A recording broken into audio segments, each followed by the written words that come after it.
राहुल अपनी पत्नी सीमा और अपनी मां के साथ रहता था। गर्मियों की छुट्टी में राहुल की बुआ फूफा अपने लड़के सोनू के साथ उनके घर रहने आए।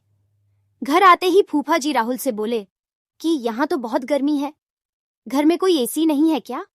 राहुल की मां ने बोला, भाई साहब, अभी कुछ दिन पहले ही राहुल ने अपने कमरे में एसी लगवाया है। यह सुनते ही फूफा जी अपने बेटे से बोले कि सारा सामान राहुल के कमरे में ले गए। राहुल और उसकी पत्नी सीमा चुप रहे क्योंकि उनने सोचा कि कुछ दिनों की तो बात है। इस तरह बुआ फूफा जी को राहुल के घर रहते 1 महीना हो गया। राहुल ने अपनी मां से पूछा कि बुआ जी कब जाने वाली है? हम कब तक ऐसे ही हॉल में सोकर अपना गुजारा करेंगे?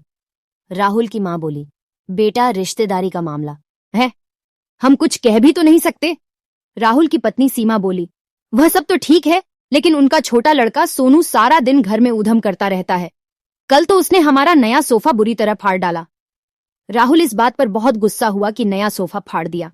वह अपनी पत्नी से बोला, तुम सोनू को ऐसा करने से रोकती क्यों नहीं? सीमा बोली, जब से बुआ फूफा जी आए, कुछ कुछ खाने की डिमांड करते हैं, जिससे मेरा और माँ जी का सारा दिन तो रसोई में ही बीत जाता है। राहुल ने कहा कि मैं अभी जाकर फूफा जी से पूछता हूं कि वह आखिर कब जाएंगे। राहुल ने बातों बातों में फूफा जी से कहा कि 1 महीना हो गया है, आपके जॉब की छुट्टियां तो खत्म हो गई होंगी ना? फूफा जी बोले, राहुल, मैंने जॉब तो कब की छोड़ दी। अब तो मैं बिजनेस करता हूं और अब मैं इस शहर में भी कुछ बिजनेस खोलने की सोच रहा हूं। पहले इस शहर को अच्छे से समझ लूं, जिसमें 2-3 महीने तो लग ही जाएंगे। ये सुनकर राहुल समझ गया कि फूफा जी अभी जाने वाले नहीं हैं।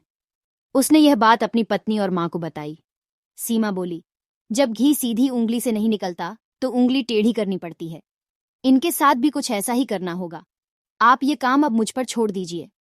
उसी रात बुआ और फूफा जी छत पर थे। तभी उनका लड़का सोनू चिल्लाता हुआ उनके पास गया और बोला कि मैंने अभी एक चुड़ैल को देखा है। तभी एक चुड़ैल वहां आ गई और बुआ और फूफा जी को बोली कि तुम में से कौन पहले मेरा भोजन बनना चाहेगा। चुड़ैल को देखकर वह बहुत डर गए और उस घर से भाग गए। उनके जाने के बाद सीमा ने अपना चुड़ैल का मुखौटा उतारा। बुआ के परिवार के जाने के बाद सबने चैन की सांस ली। सीमा की सास ने सीमा से कहा कि तू तो बड़ी अच्छी चुड़ैल बनती है। यह कहकर सब हंसने लगे।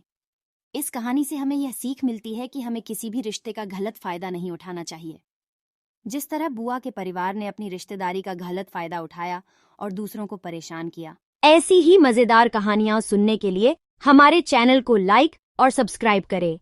धन्यवाद। जय श्री राम।